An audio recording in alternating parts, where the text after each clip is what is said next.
noite, gente. Tudo bem? Então, como eu havia prometido, eu irei gravar a aula de revisão para a AV1. Espero que esses minutos sejam proveitosos para vocês. Eu tentarei ser breve, ser sucinto, enfocando quais são os pontos principais para uma boa avaliação, certo? Gostaria de dar uma boa notícia. O tema prescrição e decadência não será cobrado em nenhuma das 4 provas de AV1 das minhas 4 turmas de trabalho 2. Então fiquem tranquilos com relação à prescrição e decadência. Vocês devem sim se preocupar com todos os outros temas, porque eu procurei fazer uma prova bastante uniforme em termos de cobrança do conteúdo que foi ministrado. De modo que nesses minutos, eu não quero me delongar, eu não quero fazer disso aqui, digamos assim, um rosário de conteúdo. Eu apenas serei objetivo quanto aos pontos principais, aos tópicos mais quentes, digamos assim, aqueles que merecem uma maior consideração. E eu gostaria que nós partíssemos da ideia central de cada um dos temas que nós vimos em sala de aula. Então, por exemplo, no que diz respeito a férias individuais e coletivas, nós precisamos nos perguntar quais são os principais institutos vinculados ao tema férias. Ora, quando você se lembra de férias, o que é que te vem logo à mente? No meu caso, pelo menos, é período aquisitivo e período concessivo. Será que eu posso ir para uma prova de trabalho sem entender o que é período aquisitivo e período concessivo? De maneira alguma. Então, gente, período aquisitivo, os 12 primeiros meses de trabalho, período concessivo, os 12 meses subsequentes. Muito importante.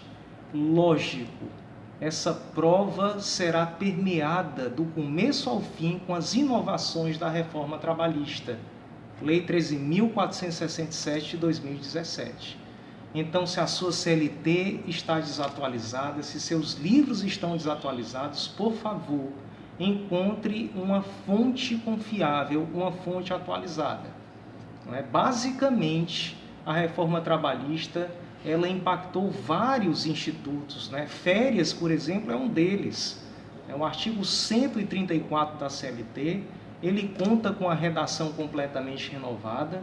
Então, se antes a regra geral é que as férias fossem concedidas num só período, agora, mediante acordo entre empregado e empregador, é possível fazer a tripartição deste período de férias. Vocês devem ter em mente isso, desde que um período seja de até 14 dias, de pelo menos 14 dias, e um dos períodos também seja de pelo menos 5 dias. Vocês devem também ter uma consideração especial por fatores impeditivos de férias, a questão do abono pecuniário, conhecido comumente como a venda de férias, aquele período de 1/3 das férias. Afinal de contas, é um direito potestativo do empregado, é um direito potestativo do empregador, ou esse abono só ocorre mediante acordo entre ambos? Saibam que é um direito potestativo do empregado. Enfim, a reforma trabalhista, ela também trouxe algumas modificações, ela trouxe a revogação de alguns dispositivos, a tabela do artigo 130A, que tratava das férias em tempo parcial, foi revogada. Antigamente, menores de 18 anos e maiores de 50 anos tinham que ter férias num só período. Esse dispositivo no artigo 134 também foi revogado. Vocês precisam ter uma atenção para isso aí. E se as férias forem concedidas depois do período concessivo, não esqueçam, a dobra das férias. Esses pontos, gente, são todos muito importantes. No que diz respeito ao Instituto do FGTS e da estabilidade, você precisa entender a simbiose entre ambos. O FGTS ele veio para destruir o sistema da antiga estabilidade decenal. Ele veio para substituir o sistema da antiga estabilidade decenal. Portanto, eu não posso ir para uma prova que vai cobrar FGTS sem entender as regras de transição. Ora, em 1988, com a Constituição Federal, o FGTS passa a ser um sistema obrigatório. Então, essas regras de transição, se a pessoa já era estável quando do advento da Constituição Federal e tinha direito adquirido, se ela era uma optante pelo sistema da estabilidade decenal quando do advento da Constituição, como fica essa regra de transição? Essas questões, gente, são muito importantes. É preciso que vocês também analisem os impactos da reforma trabalhista na lei do FGTS. Então, a questão do distrato, como uma nova modalidade regulamentada de extinção do contrato de trabalho, a possibilidade de saque de 80% do FGTS com distrato, e da multa do FGTS de 20%. As hipóteses de saque do FGTS. Gente, se eu tivesse que separar o mais relevante tópico do FGTS, seria uma análise dessas hipóteses de saque. Então, vocês sabem mais do que eu. Em caso de dispensa sem justa causa, em caso de dispensa indireta, em caso de culpa recíproca, aposentadoria, para pessoas maiores de 70 anos, casos que envolvem o financiamento pelo SFH, financiamento imobiliário. Então, gente, por favor, deem uma dissecada naquele artigo 20 da Lei 8.036/90. Ele é um artigo muito, muito importante. É preciso que se entenda também como se dá a estabilidade do artigo 41. Será que essa estabilidade do artigo 41, ela abarca os empregados públicos? Não. Ela abarca apenas quem? Os servidores públicos, sejam eles os seletistas ou os estatutários. É preciso, portanto, que você saiba nitidamente qual é a diferença entre um servidor público e um empregado público. O que faz deles diferentes? Qual seria o ponto de diferença entre o servidor público e o empregado público? Muito bem. No que diz respeito à estabilidade provisória, nós estudamos vários casos de estabilidade provisória. Mas eu vou aqui pincelar quais vão ser os principais, quais que você deve focar o seu estudo. Você não pode deixar de estudar de jeito nenhum. Primeiro, estabilidade sindical. Lembrou de estabilidade sindical? Lembrou de quê, gente? Lembrou da súmula 369 do TST. É a principal súmula. Então, você precisa compreender cada um daqueles dispositivos da súmula 369. Nós temos, inclusive, um caso concreto. Reparem, súmula 369, inciso 3. É preciso que haja uma compatibilidade entre a função exercida na empresa e o cargo de diretoria para o qual o empregado foi eleito naquele sindicato. É preciso que a categoria representada pelo empregado junto à diretoria de um sindicato tenha uma total harmonia ou compatibilidade com a função exercida na empresa. Senão, ele não é detentor da estabilidade. Então, essas especificidades da súmula 369, você precisa saber. Você precisa também saber que a estabilidade sindical é a única modalidade de estabilidade provisória de garantia de emprego que demanda o inquérito para apuração de falta grave em caso de empregado estável. Então, gente, muito importante que você saiba disso também. Demais disso, nós temos aí também uma série de outras estabilidades provisórias que são igualmente importantes. A estabilidade da CIPA, lembrando que somente os representantes dos empregados da CIPA é que gozam de estabilidade. Portanto, o presidente da CIPA não tem estabilidade. Por quê? Porque ele é representante do empregador. O vice-presidente tem estabilidade. Por quê? Porque é representante dos empregados. A estabilidade gestante, súmula 244 do TST. Você precisa entender, né, gente? Quando é que deixa de ser um aborto e passa a ser um parto do natimorto? Né? E como isso repercute em termos de licença maternidade, em termos de estabilidade gestante? Né? E se eu fizer a pergunta na prova, professor, qual é a modalidade de garantia de emprego ou de estabilidade que foi regulamentada pela reforma trabalhista? Então, gente, é importante que você saiba disso também. Qual foi ela? Foi a representação de empregados para empresas com mais de 200 colaboradores, ou seja, a regulamentação do artigo 11 foi realizada agora pela reforma trabalhista. A estabilidade do acidentado também é digno de nota. Reparem que o fato gerador da estabilidade acidentária não é o acidente em si mesmo, porém a cessação do auxílio-doença acidentário. Em outras palavras, a licença deve ser de pelo menos 16 dias, porque é a partir do 16º dia que começa a percepção do auxílio-doença acidentário. Então, esses detalhes você realmente precisa levar para a sua prova. Certo, gente? Digo a vocês que aviso prévio também é um tema de extrema importância para a nossa prova.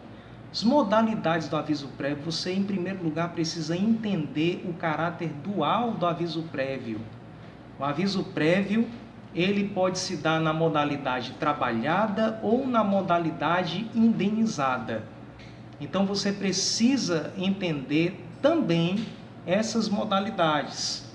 Né? Aviso prévio, ele pode ser direito do empregado quando ele é dispensado sem justa causa, mas também pode ser um dever do empregado quando ele pede demissão. E afinal de contas, quais são os desdobramentos, quais são as repercussões em cada uma dessas esferas? Quando o aviso prévio é direito e quando o aviso prévio é dever. Gente, tudo isso é muito importante. Aviso prévio proporcional, então, é um tema sagrado. É um tema que certamente deve ser explorado em nossa prova. Então, você precisa saber sobre o aviso prévio proporcional. Reparem, a lei do aviso prévio proporcional, extremamente lacunosa, é uma lei que só tem um artigo de direito material. Então, vocês precisam se aprofundar nessa lei do aviso prévio proporcional, da aplicação eventual do aviso prévio proporcional antes da lei. Né? Nós já temos uma jurisprudência do TST sobre isso. Né? Foquem bem isso aí, está tudo em nossos slides. Muito bem.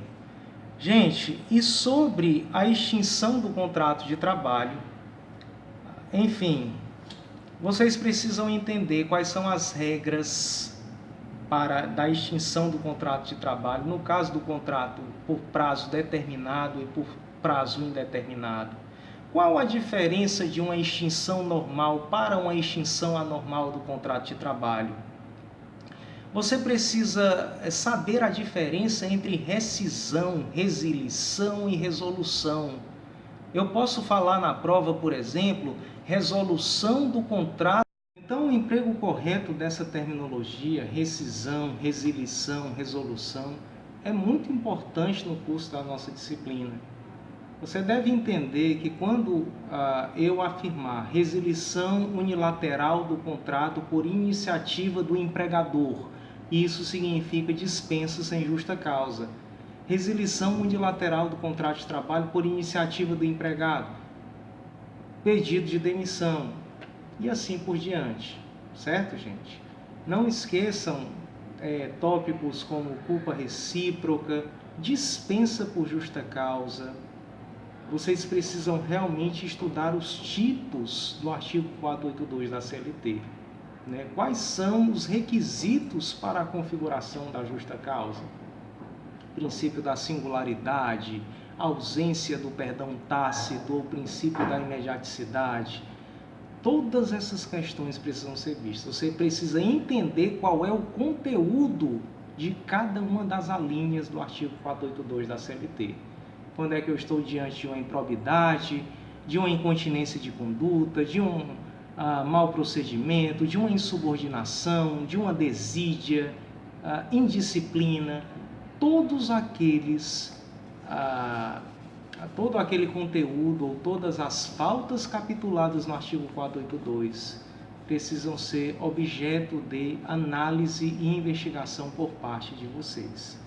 Tá, gente? No mais, é muito importante estudar os impactos, e não foram poucos, da reforma trabalhista sobre a extinção do contrato de trabalho.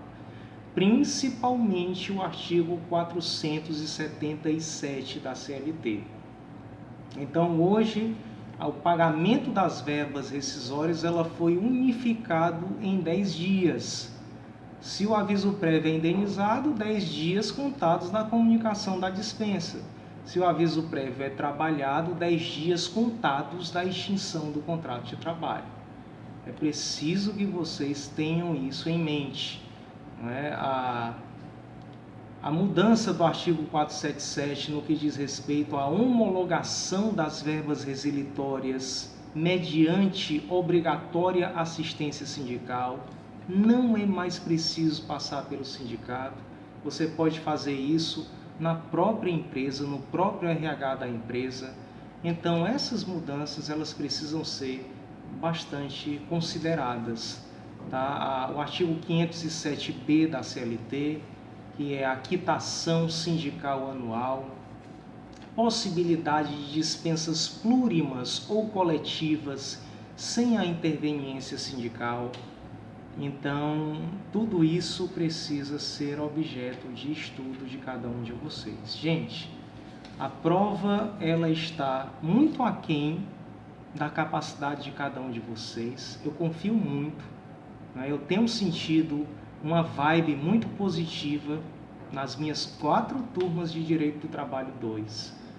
Não é? Eu tenho feito algumas experiências com vocês. Vocês devem se aperceber disso, por meio de estudos de classe, por meio de casos, estudos de caso, e a resposta ela tem sido maravilhosa, ela tem sido muito positiva. As equipes elas se organizaram com bastante engajamento, o que me deixou muito feliz. E eu quero que vocês saibam disso, que a receita do sucesso não está em mim. Eu sou apenas um facilitador desse processo. A receita do sucesso está em você. Então, se eu conseguir despertar em você o mínimo de interesse por essa disciplina de Direito do Trabalho, isso já me enche de orgulho, isso já me enche de alegria. Porque é a partir desse interesse que você vai construir toda a sua senda em direção ao sucesso nessa disciplina. E quem sabe no futuro você irá figurar entre os grandes dessa disciplina de Trabalho 2. Gente? Então eu boto muita fé em cada um de vocês. Eu vou considerar com bastante carinho os trabalhos de classe. A prova ela está num nível mediano. Você realmente precisa estudar? Precisa. Você precisa analisar a reforma trabalhista, sem dúvida alguma, mas com tudo que nós trabalhamos em sala de aula, os nossos slides, enfim, os trabalhos que vocês produziram, alguns inclusive até bastante inquietantes, eu lembro do trabalho sobre aviso prévio, quantas e quantas questões com pontas abertas ainda na jurisprudência. Então, gente, eu tenho muita fé, eu tenho muita confiança em cada um de vocês. E do fundo do meu coração, eu espero o sucesso de cada um de vocês, tá bom? Então, um beijo forte no coração né? Um bom feriado a todos, aproveitem, né? Descansem, mas também não esqueçam de estudar. E até a próxima semana, se Deus quiser. Tchau.